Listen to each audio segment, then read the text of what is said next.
Welcome, everybody, to this week's edition of Valpo Football Weekly. It's brought to you by our friends at Lakeshore Bone and Joint Institute. Brandon Vickery with you. Glad to be joined by the head coach of the Valpo football program, Landon Fox. It is week one of the college football season as we get you set for opening night on Saturday. We begin there, and when fans come out to the game on Saturday night, a 6 p.m. kickoff against Indiana Wesleyan, they're going to enjoy an enhanced game day experience that features a community tailgate lot. There's premium seating available for purchase and end zone tents.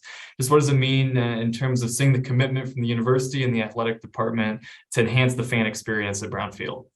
Yeah, it's exciting, in terms of the commitment to the football program, to the student athletes, and that's first and foremost. What it's about is they put so much time and effort into it. It's nice to give back to them, to say, hey, we're going to do everything we can, put our best foot forward to provide a great game day experience. And I'm going to tell you, on Saturday it's going to be awesome. I mean, it's a first night game in a long time, and I know we'll get a lot of students and a lot of community members and families, and so. It'll be a great experience on Saturday night.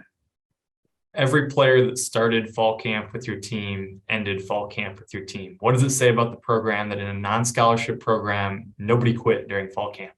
I would just say, football is one of the true hard things left in terms of sports. I mean, football is hard, and to have the ability to get through camp and the way that these players, what's in their minds in terms of how they see things isn't necessarily what really happens. And so the ability to them to be able to adapt is a credit to, I talk to three people, I say our upperclassmen, because their ability to mentor those guys and build relationships. And that's what it's about.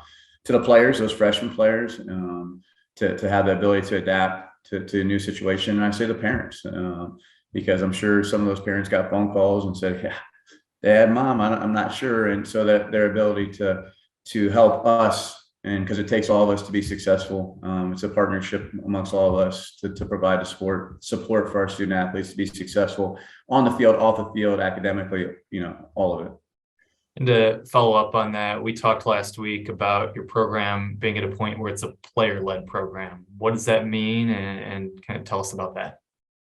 Yeah, we talk to the players all the time about being a player coach team, not a coach team, and we've started going into our fourth season, as a staff, and you're starting to see some of that where they're taking ownership and they're handling things before coaches even need to say something, and it means so much more coming from the players than it does the coach. Coaches are supposed to do that, but when you get your players doing it, it means so much more, and so that's exciting. That's the growth in the program. And you do see it in terms of record, in terms of, we were, what was it? We were 1-6 or 1-7 in our first year in the PFL. And over the last 14 games, we're 8-6. And so you're seeing that growth in terms of the ability to be competitive and win. Now we got to get over the hump. Now we got to take that next step. Well, let's talk about the quarterback room. We talked earlier in camp. You updated us on the quarterback competition. Where do things stand in terms of the quarterback depth chart entering week one? Yeah, that quarterback is tough. We have, a very talented room. And I say tough because it was very close in terms of, who's going to go out there on Saturday. And so those guys made it very hard on us as coaches because, the four upperclassmen played at a high level throughout camp.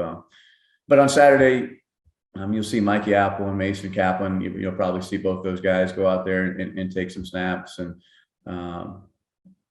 Mikey will be the guy that goes out there first. And but Mason will also, you'll see him as well. So both those guys will get playing time on Saturday. Excited for both those guys. Both of them had good camps, and excited to see them go out there Saturday and perform at a high level. You've made it no secret that you want to improve on last year's performance against Indiana Wesleyan. What can you tell us about the opponent? A quality program we know that enters the season nationally ranked in NAIA. Just preview the matchup with Indiana Wesleyan for us for Saturday.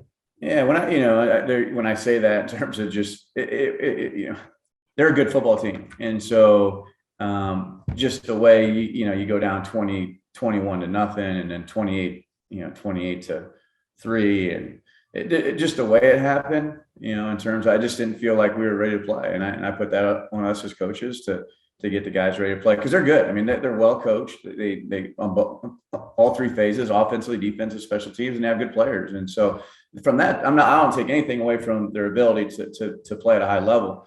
I was more disappointed in our lack of execution, especially to start the game. And so that's something that we're going to have to make sure we improve on this year.